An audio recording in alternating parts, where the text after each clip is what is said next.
matin au bord de rivière, on se réveille tranquillement. Ce soir, c'était pas très beau comme spot, mais on a super bien dormi. Donc voilà, on va continuer notre route sur la côte ouest de la Grèce. Et nous voici repartis direction Dodone. C'est maté la tortue. Je m'en vais sauver la tortue. Ah bah là, madame, là.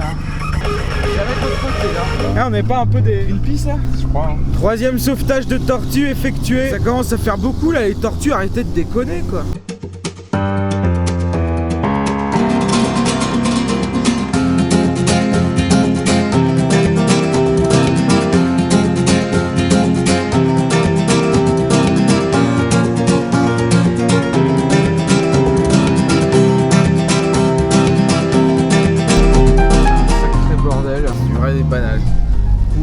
Sauce assistance, ils viennent même quand t'es dans la sauce. Ah bah là. C'était pas beau à voir ça. Mais heureusement que le type il allait pas trop vite, je pense, sinon il aurait tabassé la baraque carrément.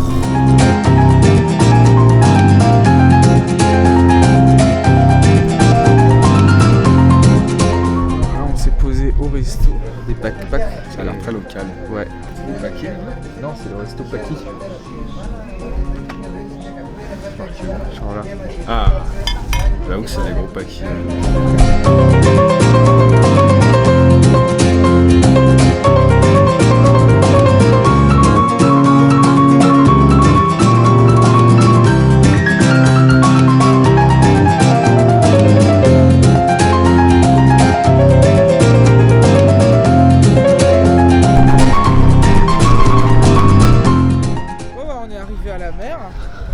Alors là on est arrivé à Parga, petite ville balnéaire sur la côte grecque qui fait chaud.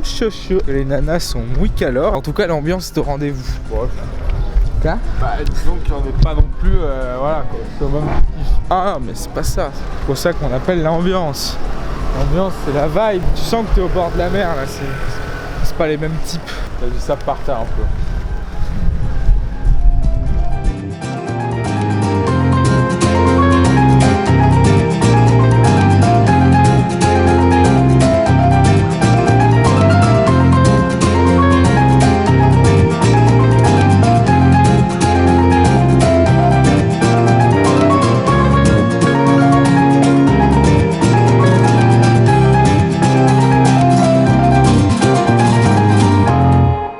C'est bon, Jules a trouvé l'ambiance. C'est plutôt sympathique. Il y a des belles couleurs, c'est paisible. Tu peux ramener du sable chez toi, il est prêt emballé. Et ça, c'est pratique.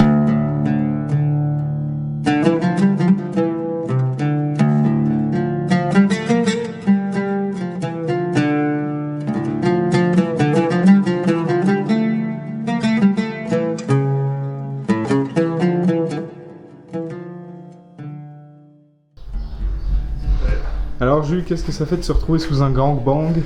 Ça me rappelle des mauvais souvenirs. Hein. Je me suis retrouvé dans à peu près la même chose, sauf que c'était des araignées et qu'elles étaient à 2 cm de mon visage. Là, on est arrivé au château local qui, à la différence de tous les endroits en Croatie, Monténégro ou que sais-je, est à nos risques et périls et n'est pas payant. Je préfère cet échange de procédés, c'est-à-dire de prendre des risques et des périls, mais gratuitement. En fait, il faut avoir son entière liability, ils ont dit. Voilà, un autre mot pour dire pas d'accès poussette.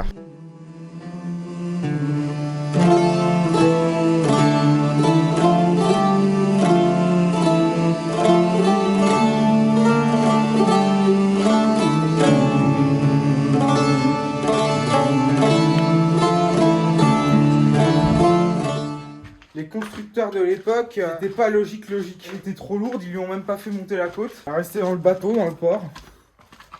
La logique. Ah ouais. Château de l'Union Européenne. Oui, mesdames et messieurs. Vous ne rêvez pas. La Grèce se targue encore de faire partie de l'Europe. Cette ville, c'est fini. C'était franchement cool. On n'a plus eu de batterie, désolé. Maintenant, direction. La danse de Zalongo.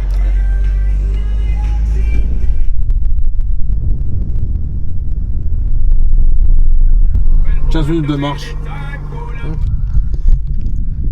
On est parti pour entamer l'ascension jusqu'aux eurythmistes. Pourquoi? Qu'est-ce que ça fout là? Quelle est cette admiration pour cette pratique incroyable? Quelle eurythmie en ces lieux? Remettez tout dans l'ordre et c'est à peu près ce que j'allais dire.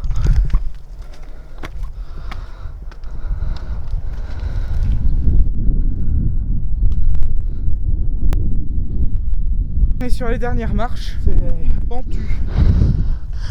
Waouh, on est arrivé aux eurythmistes. Nous vous invitons, tous les visiteurs de monuments, en leur sortie, à fermer la porte. C'est sûrement une phrase tirée de l'Iliade et de l'Odyssée, là, ça. Donc voilà les eurythmistes.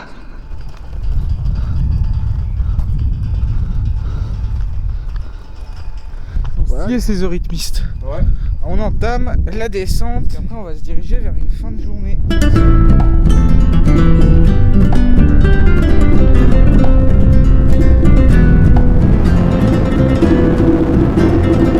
C'est les commencements de Jules Le Maboul. Jules Le Maboul qui ne veut pas louper le coucher de soleil.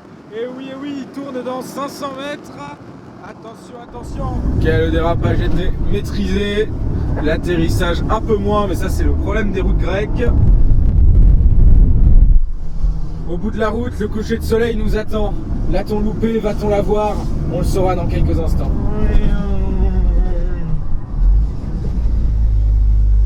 On l'a loupé. Putain. C'est loupé. Pas de coucher de soleil pour vous ce soir. Tchuc tchuc. On est arrivé au spot pour ce soir, à savoir la plage. Ils sont problématiques, hein, leur route d'accès à la plage. C'est compliqué quoi. En tout cas, c'est joli.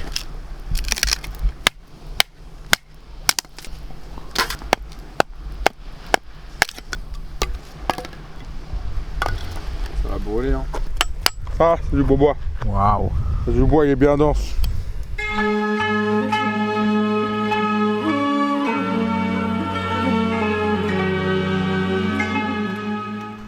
Voilà là où on s'est baigné hier soir. Il y avait plein de lucioles partout. La lune, les étoiles. Un vrai petit film. Il commence à faire chaud dans cette partie-là de la Grèce. C'est vrai qu'on a eu une petite frayeur hier soir à cause qu'on s'est fait agresser par un truc là. Enfin un gros bruit sur la tente pendant la nuit. Il me fait: "T'es sûr que c'est pas dans ton rêve?" En fait on s'est pris un roseau sur la gueule. Un roseau prédécoupé. C'est vrai. Ça a opéré une chute quoi. Alors là on va prendre un tunnel, on va voir ça dans maintenant.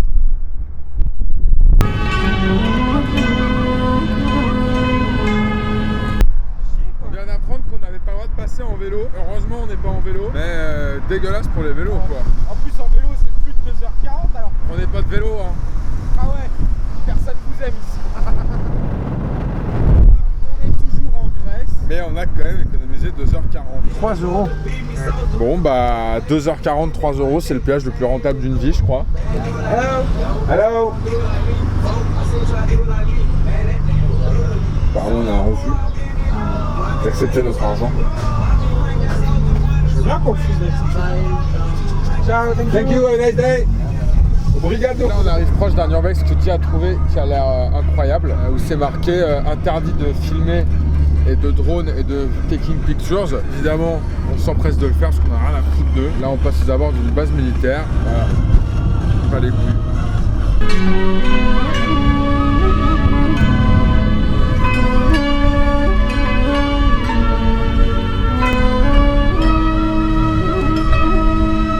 On s'est garé à l'ombre, très important. Ça tombe bien, on va essayer de trouver, en passant par là, des éléments mécaniques qui nous serviront à réparer la voiture. 2 petits écrous qu'il nous faudrait. Là, j'ai comme l'impression qu'on va pouvoir se les dégoter. Et on est dans un urbex qui est patate sa mère. En fait, c'est des espèces de paraboles qu'on va pouvoir monter dessus et on va avoir des vues complètement exceptionnelles. Gyros? Et on dit oui au gyros. Donc là, je vais vous emmener au sommet de l'une de ces paraboles. Toujours chaussures de sécurité. Très important. Bon élève quoi. Il n'a pas mis ses chaussures de sécurité, mais on lui en veut pas. C'est ça, bah je me suis dit que pour manger un gyro sans chaussures de sécu, bon. Pas top. Et bah on part pour l'ascension de ce truc plutôt grand. Ascension relativement simple, il faut le dire. Hop là, pas vous cogner.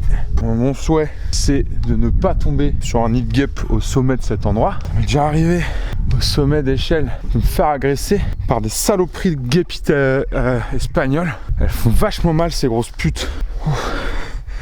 C'est pas facile le boulot de caméraman, je vous le dis.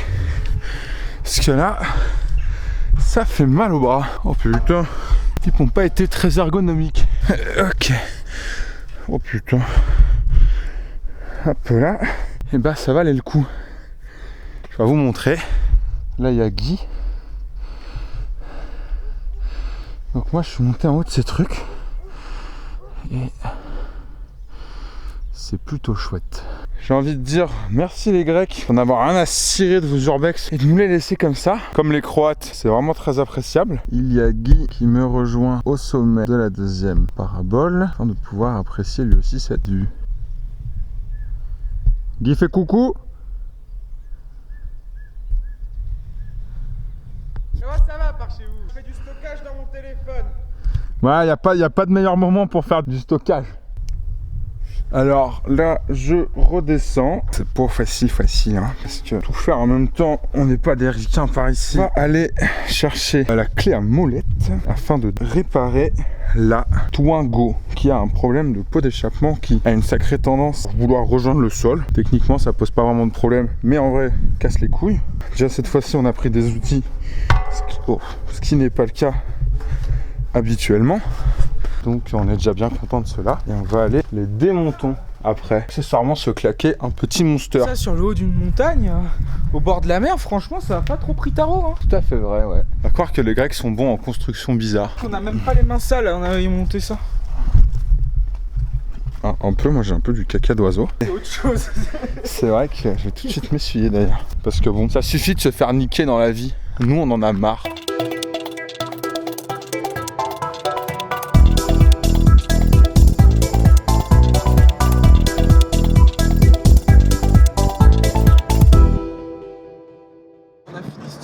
C'est franchement pas mal. Maintenant on se dirige vers un lac. Bon bah oui, les antennes, vraiment un spot assez fou en réalité. On aurait aimé y passer la nuit et se caler dans les petits trucs en hamac. Ça aurait pu être incroyable. Particularité de la Grèce, ici les flamants ils sont blancs. Pour bien coller avec le drapeau, ils ont peint les flamants roses en blanc. C'est donc des flamants blancs.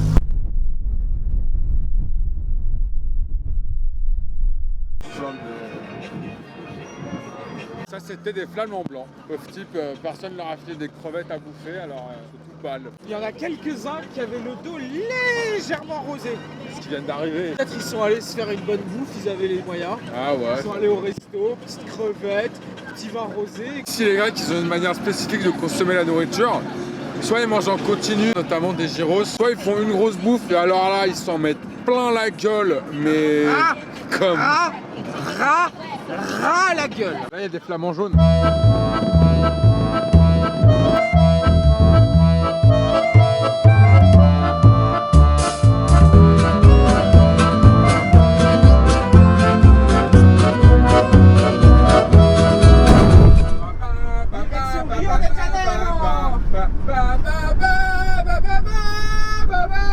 Et bienvenue dans le Péloponnèse. Le Pélopo quoi? Le Pélopocu. Leur route elle est aussi en cyrillique quoi, y a aucun ongle rond, c'est tac tac tac. Ils savent pas ce que c'est une courbe, eux ils mettent un angle. Bon bah là on est arrivé à un monastère troglodyte assez spécial, vous pouvez le voir derrière moi. Il est troglodyte mais on dirait une cité balnéaire des années 90, ce qui est assez marrant. Outre l'architecture, l'ambiance est vraiment plus balnéaire que dans tous les monastères qu'on a vus. Il y a des mouettes braillardes qui sont pas des mouettes, mais que ça braille quand même.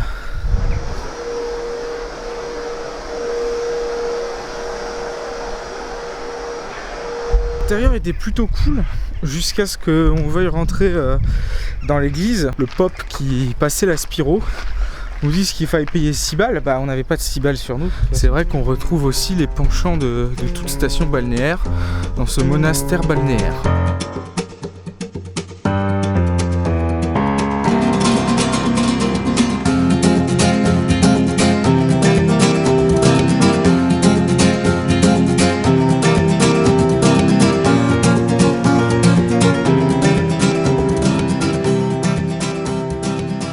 À l'ancien monastère. Le premier monastère est tout en bas là-bas. Ça peut se comprendre qu'ils aient eu la flemme au bout d'un moment, même si la vue est quand même plutôt géniale, mais qu'ils aient eu la flemme de monter à chaque fois. Alors voilà, ça sent le bétail.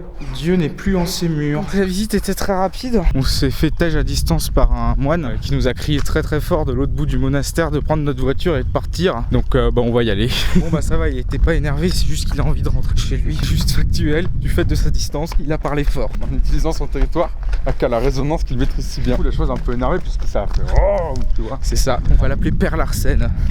Je sais pas si on le voit derrière. On est escorté entre voitures bleues. Wow. C'est incroyable, regardez, c'est automatique. En fait, ça c'est automatisé, bon ok, limite quoi. Mais c'est surtout le sonnage des cloches qui est automatisé. Et ça, je trouve ça dégueulasse. Parce qu'un vrai monastère, il sonne les cloches, on est d'accord. Donc voilà. Ouais, mais le problème, c'est que vu qu'il n'y a personne dedans, apparemment. Ouais, c'est vrai. Mais est-ce que les mecs se cassent ou c'est juste qu'il a pas envie de marcher? Ah non, il se casse vraiment. Et là, on a trouvé cette petite prairie en haut des montagnes. Là, on va avoir le coucher de soleil pour une fois. Ça va être tout pipou. Une fois n'est pas coutume. Bah, alors déjà, on a trouvé un spot complètement incroyable. Hop. Regardez ça. Avec les petites pâquerettes. On a trouvé de l'électricité dans cette petite construction là-bas. Le local 5G, globalement. Ce qu'on sait, c'est qu'on peut augmenter les décibels. Et ça, c'est cool. Si vous voulez qu'on partage les spots, filez-nous de l'argent.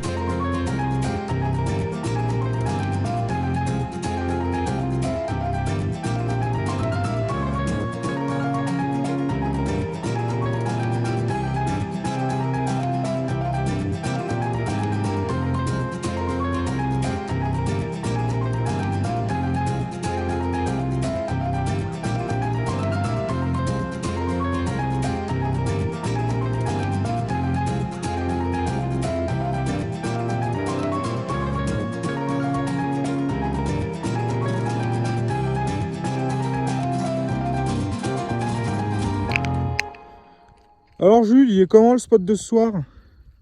Incroyable. Ok, alors là on est en train de faire à manger. Comme d'habitude, on a préparé une énorme quantité beaucoup trop supérieure à notre besoin culinaire. 2,5 litres de bouffe. Et c'est que le début. Parce qu'avec ça, on avait prévu des bonnes boulettes de viandasse. Elles ont pas l'air normales. Elles ont une gueule un peu louche. C'est ça, elles ont un peu. Et l'odeur. Oh, l'odeur. Oh. Pourquoi tous ces problèmes de boulettes? Putain, ça, on va les balancer par la falaise. Même Raphaël, il en voudrait pas, je suis sûr. Oh, Raphaël, franchement, il nous fait la gueule, hein, si on lui donne ça. C'est Raphaël Griffin, le dogo. Parce que du coup, qui a observé les boulettes? Regarde, déjà, je vois écrit gluten free, soya free. Et pour des boulettes, c'est cool, sans OGM. Et là, je vois en bas. Vegan! La merde, la vegan! Je vois écrit vegan. J'ai dû le dire 3 fois à Jules pour qu'il tilte. Putain! On est dépité là. C'est indigeste normalement le vegan. Pourquoi vous faites ça les vegans? Non mais qu'on en parle 2 minutes là. C'est horrible. Faut arrêter hein. Vous savez qu'il y a des choses qui sont bonnes à manger. Des trucs genre tu les mets dans ta bouche et tu fais miam. Ça c'est tu fais... que tu peux rien vomir vu que c'est du rien ce truc. Vous m'expliquez ce que vous mettez dedans les vegans s'il y a ni du gluten, ni du soja et ni de la viande. Qu'est-ce que vous... C'est quoi? C'est du vent? C'est comme les tortues, vous des tongs. En tout cas ça a l'air cuit, enfin si on peut dire. Ah non, faut les faire plus cuire, c'est trop mou à cœur. Je pense pas que ça va changer, hein, ça va juste se carboniser sur le dessus. À l'aide, sortez-nous de là. Est-ce comme ça? Vous êtes un agresseur. Vous mettez des filles dans la nuit. Nous qui voulions résoudre un mystère, en voilà un nouveau. Parce qu'il y a tous les médias français qui en parlent, comme des petits vénards que l'on est.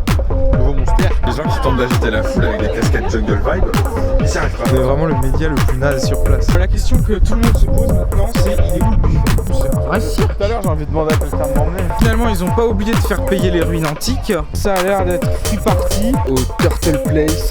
Oubliez Tom. T'as pas de l'argent?